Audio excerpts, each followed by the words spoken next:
Nikka Whisky sign. After check-in, let's inside the airport. And currently, this is my 5th time in Japan. Pero eto ang nakakatuwa. This flight is actually free. Yes, free. I got a travel voucher from Cebu Pacific from my previous flight. And Sapporo has been on my travel list for years. Alam mo yung feeling na surreal?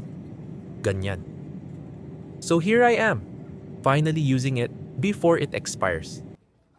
Sometimes, blessings really come at the right time. And yes, we're officially here at New Chitose Airport. Time check. It's around 5 p.m. and Japan is 1 hour ahead of Philippine time. So, medyo early evening na dito. This is one of the most organized airports I've been to. Malinis, tahimik, and very tourist-friendly. So first stop ko is the information center. Whenever you arrive in a new city, especially in Japan, it's always a good idea to ask here. You can get maps, train guides, bus schedules, and even recommended routes para hindi ka maguluhan. And now, mission number 2, hanap ng ATM. Honestly, wala talaga akong Japanese yen pagdating ko. Zero. So kailangan ko mag-withdraw muna. Remember to look for 7 Bank, Japan Post Bank, or sometimes Lawson ATMs kasi sila yung pang-international cards friendly. When you withdraw pala, always choose without conversion because rates are much fairer and closer to the real market rate. Since we are now inside the airport, let's take a quick detour. And we are at departure area, 1 floor up from arrival area. There are also a lot of restaurants here. You've got everything from snacks, chocolates, and ramen. So next step, how do we get to Sapporo City? Alright, we are now outside the airport and currently waiting for the bus going to Sapporo City. Medyo malamig dito sa labas. There are actually 2 options to get to Sapporo City Center. First option is the JR train. But in my case, I decided to take the airport bus. Kasi mas relaxed yung biyahe after a long flight. Plus, helpful if you're carrying luggages. The travel time is roughly 1 hour, but of course it depends on the traffic and how many stops the bus will make along the way. Okay, andito na tayo sa Sapporo City. And wow, ang lamig! Mas malamig pa kaysa sa ine-expect ko. Pagbaba ko pa lang ng bus, ramdam mo agad yung icy breeze. Welcome to Sapporo. So ngayon, mission natin is to find my hostel. I think this is the Tanukikoji Shopping District. Ganito talaga pag first night sa ibang bansa.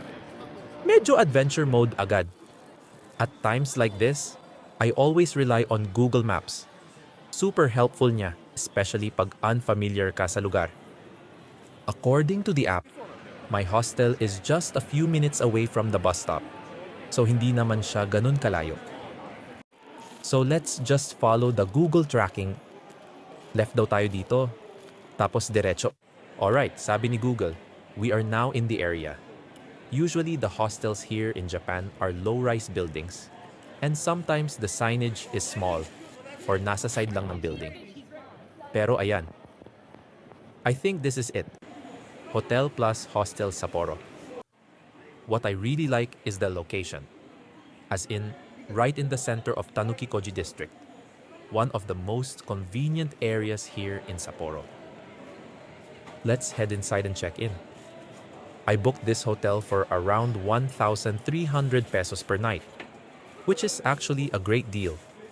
Lalo na dito sa Japan, where hotels are known to be pretty expensive.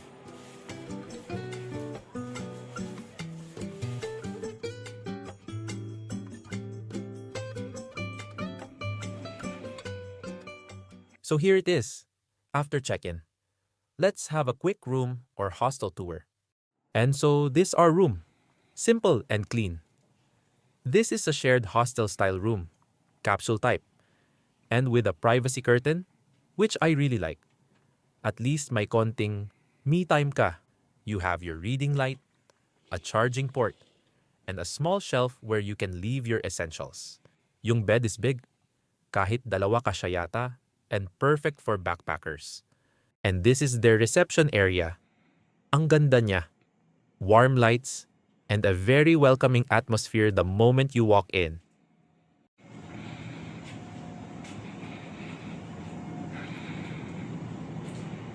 May mga separate tables din, if you prefer privacy. I'm not the type who needs anything fancy when it comes to accommodation. For me, as long as clean, comfortable, and safe, panalo na yan. And honestly, matutulog ka lang naman dito eh. Most of your time will be spent outside, discovering the city, trying new food, and enjoying the experience. And this is their mini kitchen area. Kompleto na rin for a budget stay. They have a mini fridge, a microwave where you can reheat the food you bought outside, and a water heater for your coffee or instant ramen. Yung sink, malinis naman. By the way, you can directly drink the tap water here. And look at this. They even have a lot of books here if you feel like reading or just chilling in the common area. So overall, okay na rin siya. For the price and facilities, sulit na for a thrifty traveler like me. And it's dinner time. I bought this earlier from a convenience store. Ito yung bento meals, yung mga ready-to-eat food. Since it's still early pa para matulog, so let's go outside and visit the famous Nikka Whisky sign. I asked earlier at the reception area at the hostel, and they said it's just a 5-minute walk from here. Napaka-lively talaga ng street na ito.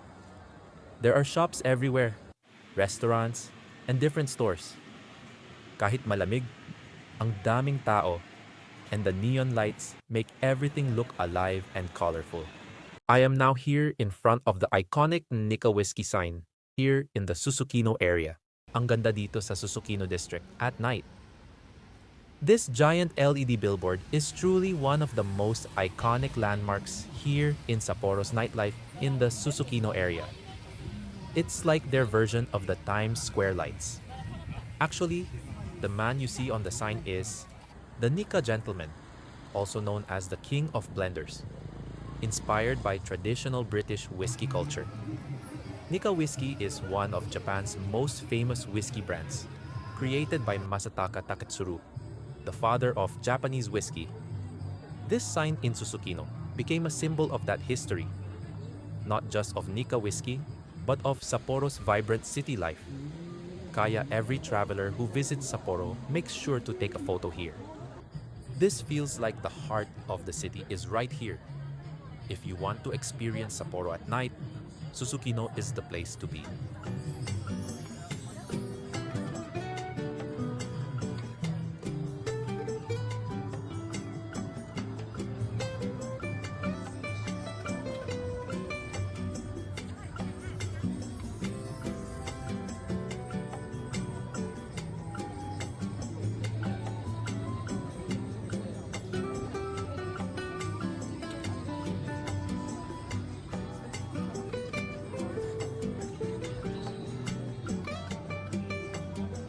Okay, I think it's time to head back to the hostel. Long travel day, but a very good first day here in Sapporo. Good morning! It's our second day here in Sapporo. And right now, we're heading to the meeting place for our tour. And ayan, we found it. Our tour guide is here and good news. Marunong siya mag-English, so that makes everything easier to understand. We're now on our way to our first stop, Jozankei Town. Look at those trees. Ang ganda. Kanina di na ako nagmadali going to the meeting place, chill walk lang. It's just less than a 5-minute walk from my hostel.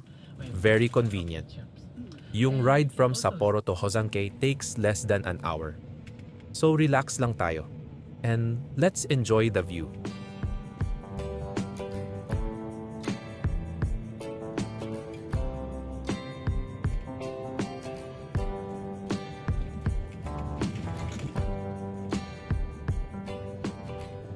Okay, we have now arrived in Jozankei Onsen. And wow, the moment you step out of the bus, you can really feel the autumn vibes here. Our tour guide gathered us now, and he started explaining the whole layout of the area. He showed us the map of the town, pointing out the walking paths, the best viewing spots for the autumn leaves, the river area, and the places where we'll be stopping for photos. Ang ganda ng pagkaka-explain niya. Very clear and detailed. He's explaining everything in both English and Chinese, so everyone in the group can follow along. It is also helpful kasi you really understand where you're going and what makes each spot special.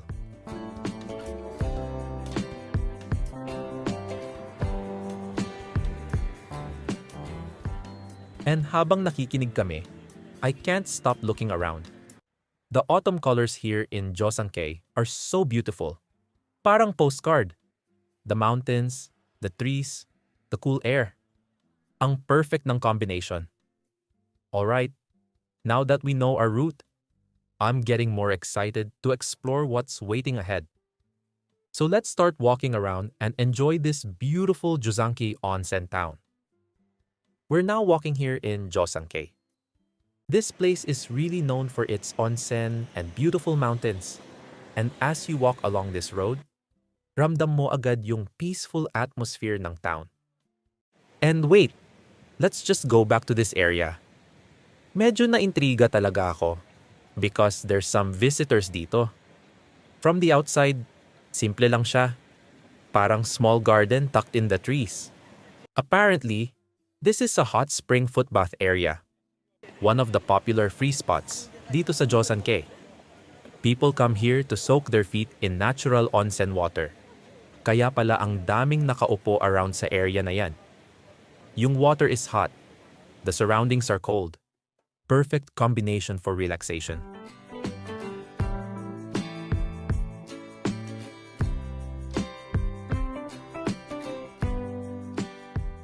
And now guys, eto na.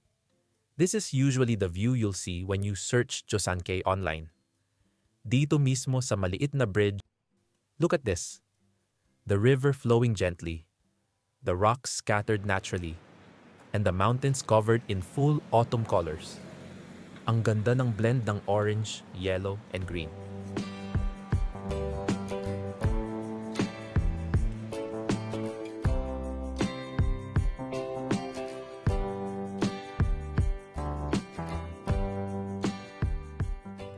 Okay, let's move forward to the scenic viewpoint. Napansin ko lang itong green stuff. These adorable kappa-shaped road barriers. It's cute! Alam nyo, even simple construction sites here in Japan are made to look friendly. And though it is such a small detail, but it adds a lot of charm to the place.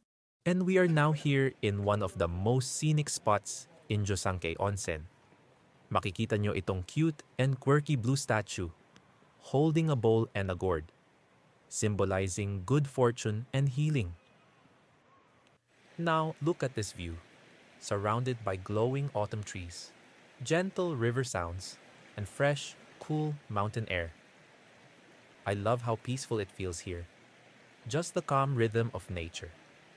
The water is so clear. The rocks are covered in a bit of moss, and the entire place just radiates that cozy autumn vibe. Standing here, you really get to appreciate how amazing Hokkaido's fall season is. And now we're walking across the famous Red Bridge here in Futami Valley. This is one of the most iconic spots in Jozankei. And look at these autumn colors all around us. Ang ganda! As you cross, you'll see the valley open up beneath you. Flowing river, rocky banks, and trees glowing in shades of orange and red. Parang natural tunnel of fall leaves habang naglalakad ka. Ang daming visitors today, all taking their time to enjoy the scenery. And this is why this bridge gives you one of the best views of the entire valley. It feels peaceful, calming, and cinematic. This is the kind of place na kahit naglalakad ka lang, parang movie scene na yung dating.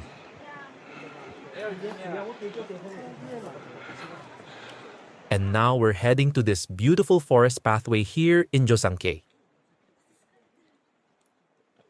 Grabe, ang ganda ng trail.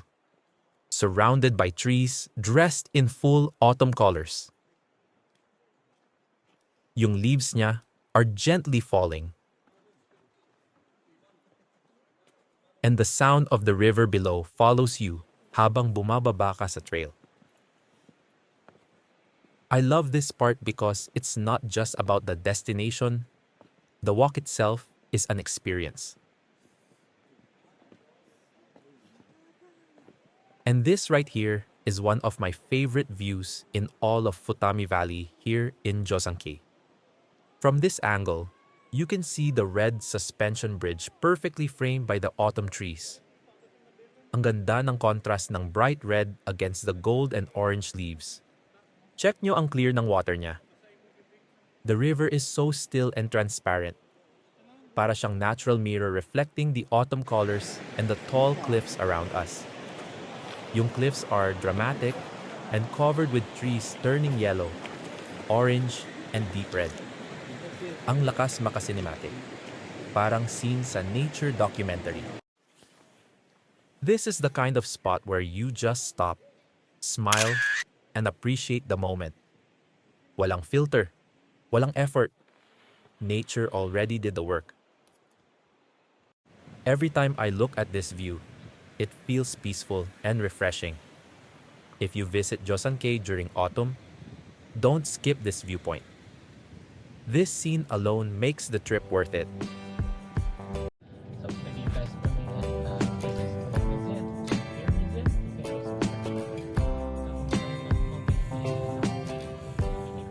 Our next stop is the Hill of the Buddha here in Sapporo. And ito kaagad yung sumalubong sa amin sa entrance. These giant stone statues lined up perfectly, parang straight out of Easter Island. Pero this is actually part of the Makomanai Takino Cemetery. Ang cool kasi it's not just a regular cemetery. It's designed like an open-air art park. I didn't expect to see these figures guarding the way. They look mysterious, giving this calm yet powerful welcome vibe. Parang sinasabing, take a deep breath. You're entering sacred ground. After passing the statues, we continued walking inside the complex. And as we entered the next area, you'll see this long stretch of water right in the center. So we had to walk on the side pathways only. Medyo madulas yung floor, lalo na ngayon nabasa because of the weather. Moving forward, we started walking through this long tunnel. Tahimik, gray, concrete. And you can already feel the shift in mood. Wala kang ibang maririnig kundi yung echo ng footsteps mo. It's like it's preparing you for something deeper. Yung tunnel na ito feels symbolic. Parang hinahanda ka niya before you finally see the Buddha.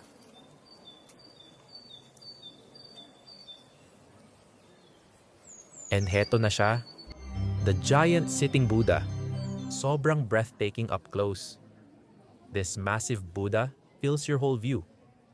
Ang laki niya, pero the vibe is surprisingly calm and parang welcoming pa nga. And what makes it even nicer is yung paligid niya. The Buddha is sitting right in the middle of this huge circular space, surrounded by tall concrete walls. So literally, parang nasa loob ka ng giant stone lotus. Ang ganda ng concept. Symbol siya of purity and enlightenment. Pero ang simple lang tingnan. So they have this Buddhist offering bell right here. You gently strike it using the small wooden mallet.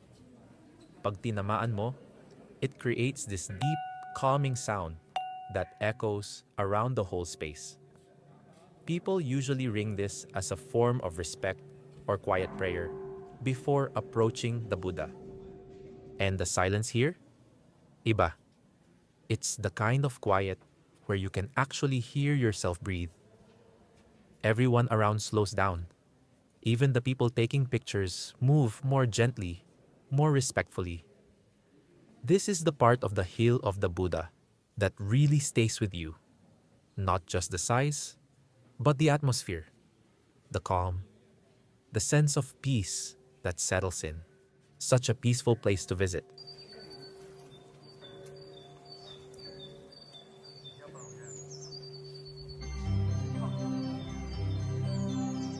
So, that's it for today's adventure here at the Hill of the Buddha. From the airport to Nikki Whisky, from hostel to Jozankei nature escapes, from city lights to spiritual quiet. Hokkaido gave me a mix of experiences that made this trip unforgettable. Thank you for joining me on this journey. See you again on my next adventure. This is Doc June from Thrifty Doc Diaries. Travel smart, travel thrifty, and explore the world one epic view at a time.